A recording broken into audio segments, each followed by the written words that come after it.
This is Russell Whitney. You're watching Expert Insider, and I'm here with Carolina, who's made over 1.2 million online. Now, you said you got started you quit your job, right? And you started getting into an MLM business. It wasn't really working because you had to recruit friends, family member. So you're searching online, and you find an opportunity to become what? An internet marketer, affiliate marketer, Shopify stores. What was it?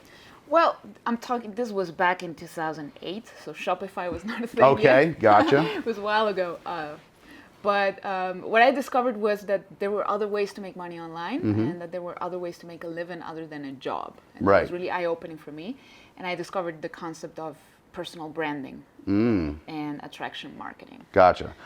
So branding, positioning yourself as an expert, right? Exactly. So you can get the attention. Yes. So one of the things that I talk about in my courses and education for those of you that want to become an online entrepreneur, want to become an expert, is you got to position yourself as an expert. So what was the first part that you did where you started branding and positioning yourself as an expert? Because you've been on TV or you've been on podcasts with Grant Cardone, you've been on with Gary Vaynerchuk, some of the biggest names out there, and they were attracted to you, correct?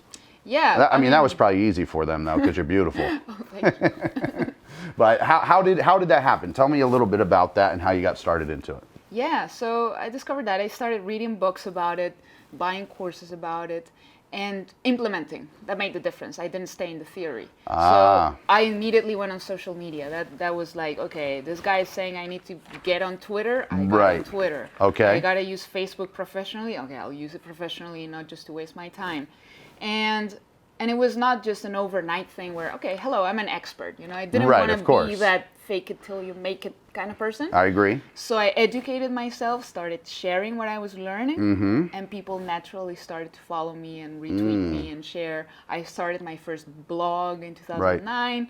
I started my YouTube channel, and everything started building it up slowly, so that everything that I implemented in my own brand, I could show people, hey, this works. Like, look at this. You know? Right. I'm getting people asking me stuff. And I was still at my job. I did all of this part-time. So you're doing this on a part-time effort. You were finding the time to do it. See, people use a job as an excuse. They use time as their excuse not to do it. We got 24 hours in a day, right? Yes. And this would take how much out of your day? So you'd work, what, an 8-hour day? 10. Okay, 10-hour day. Well, you would either stay up, what, a little bit later, get up earlier? What was your method? I would stay Well, you didn't up, like to get up early, so stay up later. Okay. I wouldn't stay up. I wouldn't get up earlier. Right. But I would stay later. Instead of going home and watching TV all night, I would relax a little bit and then get some work done. And then the weekends I would use to, read and I would even tweet and read some stuff at my job whenever I had little breaks. Right. That wouldn't interfere. So you found the time. You know, people take their... I carved the time. You carved the time out. And that's a big thing is I think a lot of people act like they don't have time, but you work a full-time job. Most of the time people don't work 7 days a week unless it's some slave job, but you probably get a day or two off. You know, what's interesting is I had a firefighter in the United States. How firefighters work is you work 24 on, 48 off. And this guy was struggling as a firefighter, and he tried to say, oh, I don't have the time to do the business. And I said, listen, you work for 24 on, 48 hours off. Nobody has that opportunity. What do you do for 40 hours? I rest. I said, you're telling me you sleep for 48 hours? Wow. And he said, well, no. I'm like, so what else are you doing? And he's like, oh yeah, you're right. There's a time. Just being lazy really is what it is. So you were saying something a little bit early is implementation, taking action and education. So you're starting to learn from others. What you're learning, you just use that content and really regurgitated it. And I think that's what everybody should do, because when you teach, you're also putting it more in your brain, right? Yes. You're recycling it. It starts to become repetition, breed reflexiveness. Yes. So you're educating others. You're building a little bit of a brand online. You're building a following online. Yes. Then all of a sudden you start, you find a program to start marketing to them. What happened was, this was probably mid-2010, early 2010. I started getting people asking me for help with their social media because they see that I'm getting followers, that I became like a micro-influencer in my country. Yeah. And I started getting invited to parties. I started getting interviews from newspapers and magazines. And, and so some business owners approached me, hey, I need help with my sushi restaurant. I need help with my coffee cafe.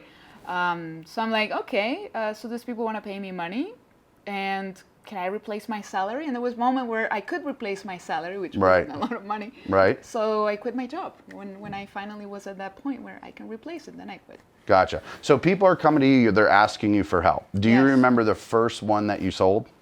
Yes. Yeah. Yes? It was it was a guy who had a cafe, and it was, I think he was a little bit ahead of his time.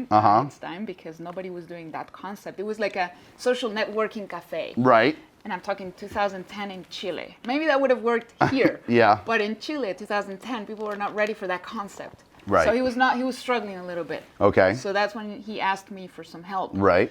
And I started helping him with the social media strategy to, get more customers. And I was always very connected to the US market and the European market. So everything I saw, look, cafe shops or cafe places are doing this in Europe. Let's do it here. Right.